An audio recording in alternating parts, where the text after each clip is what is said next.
أعوذ بالله من الشيطان الرجيم. بسم الله الرحمن الرحيم. الحمد لله الذي أنزل الفرقان على عبده ليكون للعالمين نذيرا. أشهد أن لا إله إلا الله وأشهد أن محمدا عبده ورسوله الذي لا نبي بعده. قال الله تعالى في كتابه الكريم: أعوذ بالله من الشيطان الرجيم. تنزيل الكتاب لا ريب فيه من رب العالمين. وقال الله تعالى أيضا: ثم أورثنا الكتاب الذين اصطفينا من عباده فمنهم ظالم لنفسه ومنهم مقتصد ومنهم سابق بالخيرات بإذن الله ذلك هو الفضل الكبير. Al-ayat sadaqallahu azim. Bapak Ibu hadirin sekalian, saya coba mengisi acara ini karena tertarik dengan murajaah kita hari ini, surah As-Sajdah. Ayat keduanya itu sama dengan statement Allah pada ayat kedua surah Al-Baqarah, yaitu supaya kita jangan ragu. Pada ayat kedua surah Al-Baqarah, zalikal kitab la raiba fihi hudal lil muttaqin. Tidak ada keraguan pada Quran, itu petunjuk bagi orang yang takwa. Tanzilul kitab la raiba fihi min rabbil alamin. Diturunkan Al-Quran tidak ada juga keraguan dari alam Allah, penguasa alam semesta. Jadi Al-Quran itu benar-benar kitab suci yang tidak diragukan lagi kebenarannya. Kalau ada orang yang ragu dengan Al-Quran, pertama memang pasti dia bukan orang beriman. Orang-orang lain saja di luar Islam mengkaji Al-Quran, artinya ada trust, kepercayaan orang, terutama para ilmuwan, terhadap kebenaran Islam. Tetapi justru orang Islam sendiri yang membolak-balik Al-Quran. Al-Quran ini tidak diragukan, tetapi begitu Al-Quran ini diwariskan kepada hamba-hamba yang kami pilih, kata Allah. Jadi sebenarnya Allah turunkan Al-Quran ini itu utamanya kepada hamba-hamba yang dipilih, dan itu surah Fatir ayat 32. Fatir 32, boleh buka surah Fatir 32, kalau salah tolong koreksi. Summa aurasnal kitabal ladzina istafaina min ibadina faminhum zalimun li nafsihi wa minhum muqtasid wa minhum sabiqum bil khairat biiznillah zalika huwal fadlul kabir. Kata Allah, begitu kitab ini, maksudnya Al-Quran, kami wariskan kepada hamba-hamba yang kami pilih, maka kita ini meresponnya. Ada 3 kelompok manusia yang merespon Al-Quran, ya. Walaupun berkali-kali Allah bilang bahwa Al-Quran ini tidak ada keraguan, tapi begitu diwariskan, kita meresponnya dalam 3 kelompok.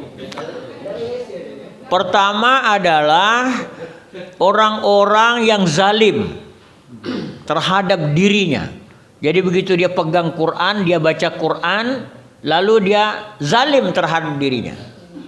Saya sudah ceramahkan ini, ulangi saja karena mengingat apa nuzul Quran ini.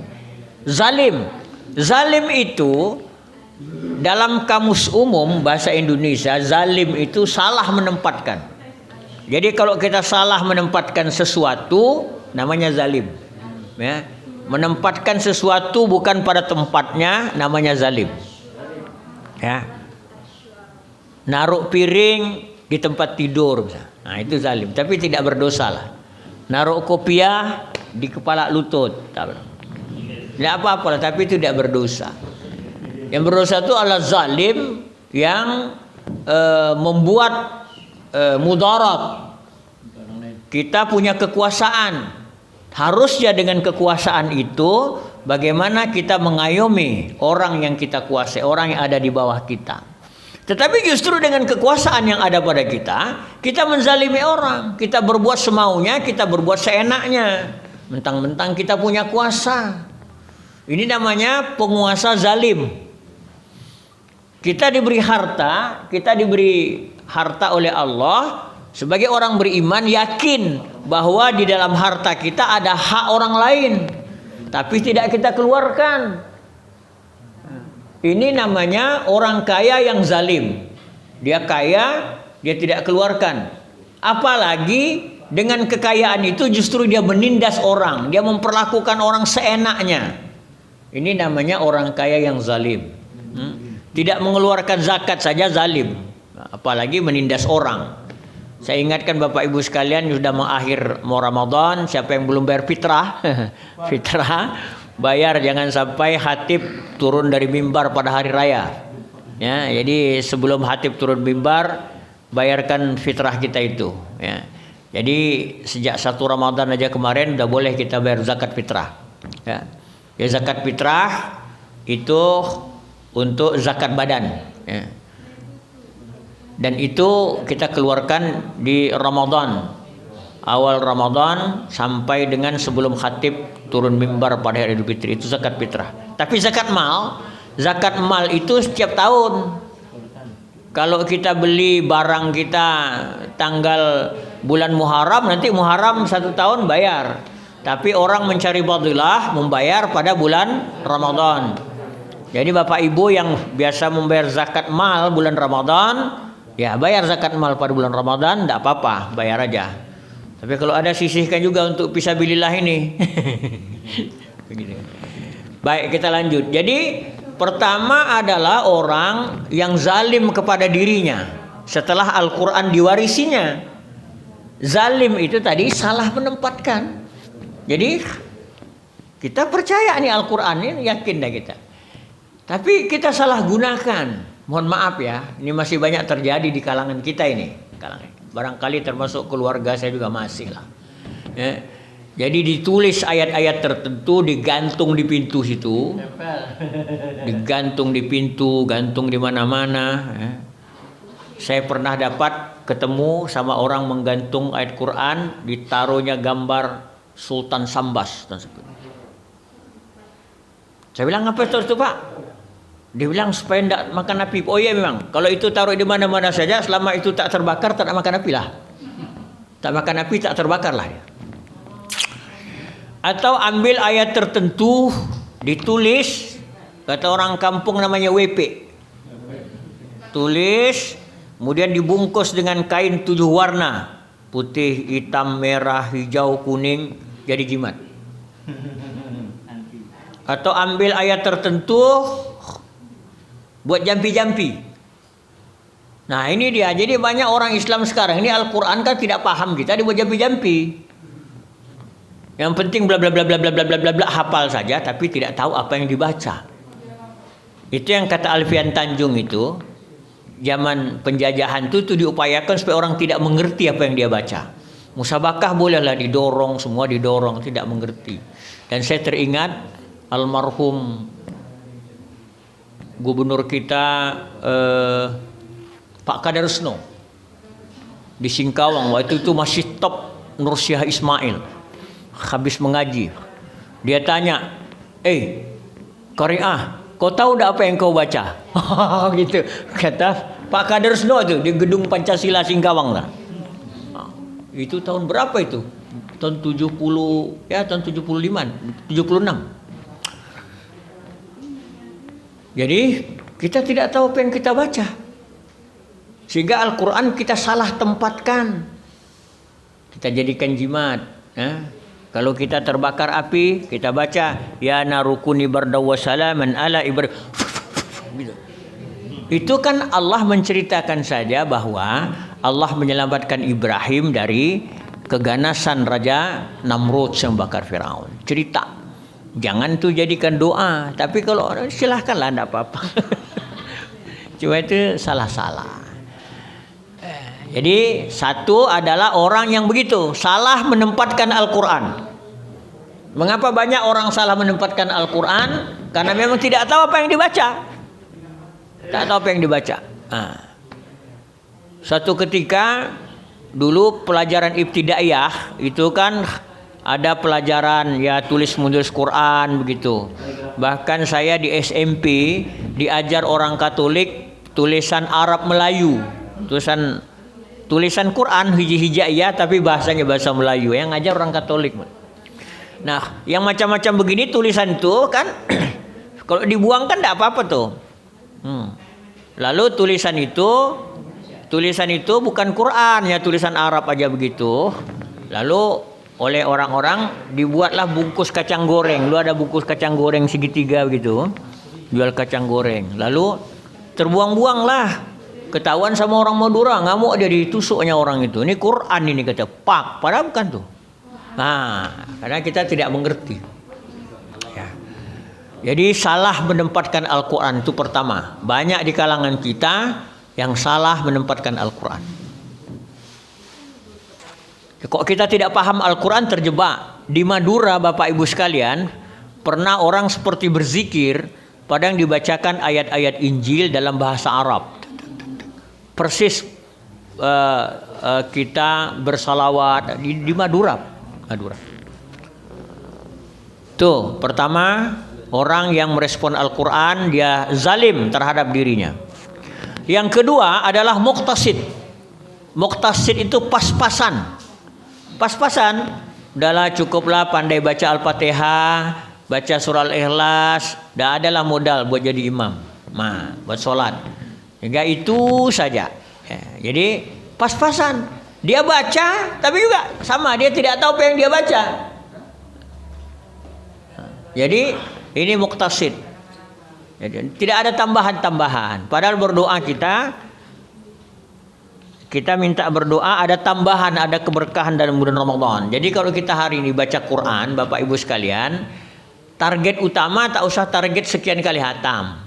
Target utama adalah bagaimana kita memahami, biarpun sedikit. Kedua, kita coba menghafal. Sehingga nanti di luar Ramadan, sebenarnya kita tanya sama kawan, nanyanya berapa kali, jangan tanya berapa kali kau hatam, dia tanya berapa banyak ayat yang kau hafal dalam bulan Ramadan. Nah, ini motivasi buat kita dan semua teman-teman. Jangan tanya, kau hatam berapa? Oh, 4 kali, 5 kali. Pak Jainal bilang sama saya, 7 kali saya hatam. Wih, hebat juga saya bilang. Tapi kadang-kadang bacaan seperti ular kena pangkum. Baca ular kena pangkum.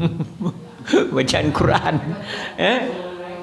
7-8 kali hatam. Saya tanya, ini Ramadan Anda tambah berapa banyak hafalan? 1 ayat, 2 ayat, 10 ayat, 1 juz, akan itu lebih baik ya. Jadi supaya kita tidak muqtasid, jangan yang pas-pasan. Kelompok yang paling baik kata Allah adalah kelompok yang ketiga itu, sabiqu bil khairat biiznillah. Mereka berlomba-lomba dengan berbuat kebaikan atas izin Allah. Sabiqum bil khairat biiznillah, zalika huwal fadlul kabir. Itulah pahala yang besar. Jadi kita baca Quran, kita pahami, lalu berlombalah kita berbuat kebaikan sesuai dengan ayat yang kita pahami itu. Seperti yang pernah sampaikan Mas Darubi itu, pada waktu Ki Haji Ahmad Dahlan mengajar muridnya, selalu baca ara'aitallazi yukazzibu biddin, ara'aitallazi yukazzibu biddin. Itu saja, fazalikallazi, satu surah itu, ara'aitallazi al-maun itu. Bertanya muridnya, Kiai, kok tak pindah-pindah ini mengaji? Sudah hafal kita, sudah ngelotok ini. Kata Ahmad Dahlan, sudah kau praktekkan belum ayat itu? Coba kau lihat kiri kanan kau, ada tidak masih anak yatim terlantar? Ada tidak orang miskin yang tidak makan? Padahal kau enak-enak. Di samping rumahmu ada orang miskin yang hanya mencium bau. Anak-anak yatim yang terlantar. Kalau masih ada, itulah kita pendusta agama. Artinya dengan memahami itu kita berlomba-lomba bagaimana kita berlomba-lomba jangan sampai ada orang miskin kelaparan. Harusnya kita lah orang yang pertama, cepat orang pertama yang menyelamatkan perut mereka. Alhamdulillah, saya Fajar juga ada perhatian. Terima kasih banyak Mas Darubi, Bang Edo yang buat gerakan-gerakan ini terhadap saudara-saudara kita ini. Ya. Jadi saya simpulkan karena masuk suruk, begitu Al-Quran diwariskan pada kita, kita terpecah 3 golongan. 1, orang yang merespon Al-Quran lalu zalim pada dirinya, tidak salah dia tempatkan Al-Quran itu. Makanya Al-Quran menyebut wa nunazzilu minal Quran ma huwa syifa wa rahmatul lil mu'minin wa la yaziduz zalimina illa khasar. Tidak berarti bagi orang-orang zalim kecuali kerugian. Tidak disebut kafir situ, bukan zalim. Karena zalim itu orang Islam banyak juga zalim. Kalau kafir udah jelas ya. Itu zalim, artinya orang Islam masuk situ. Tidak disebut wala yazidul kafirin ayat itu, wala yaziduz zalimin, karena ada orang Islam yang zalim. Illa hasara, kecuali rugi. Jadi kalau hari ini ada orang-orang yang salah menempatkan Al-Quran dengan kekuasaannya, dengan gelar kiai yang dia sandang, menipu umat, membohongi umat, menakut-nakutkan umat, itu kerugian bagi dia. Tidak ada keuntungan bagi dia, kerugian. Jadi mudah-mudahan kita tidak termasuk kelompok yang menzalimi diri itu, salah menempatkan Quran. Mudah-mudahan juga kita ada peningkatan. Hari ini banyak di antara kita, barangkali termasuk saya, kita masuk kelompok yang kedua, masih barangkali muqtasid, pas-pasan. Kita baca, kita tidak tahu dan kita tidak amalkan. Baca saya bla bla bla bla bla bla bla. Tapi kita berupaya, mudah-mudahan semakin hari ada peningkatan kita, sehingga kita masuk pada kelompok yang ketiga, sabiqum bil khairat biiznillah, zalika huwal fadlul kabir. Mudah-mudahan kita termasuk kelompok orang-orang yang memahami Al-Quran, menghayati Al-Quran, lalu berlomba-lomba berbuat kebaikan sesuai dengan perintah Allah menurut Al-Quran. Terima kasih banyak Bapak. Ya baik. Tambahan. Sudah. Saya sudah selesai. Saya akhiri. Assalamualaikum warahmatullahi wabarakatuh.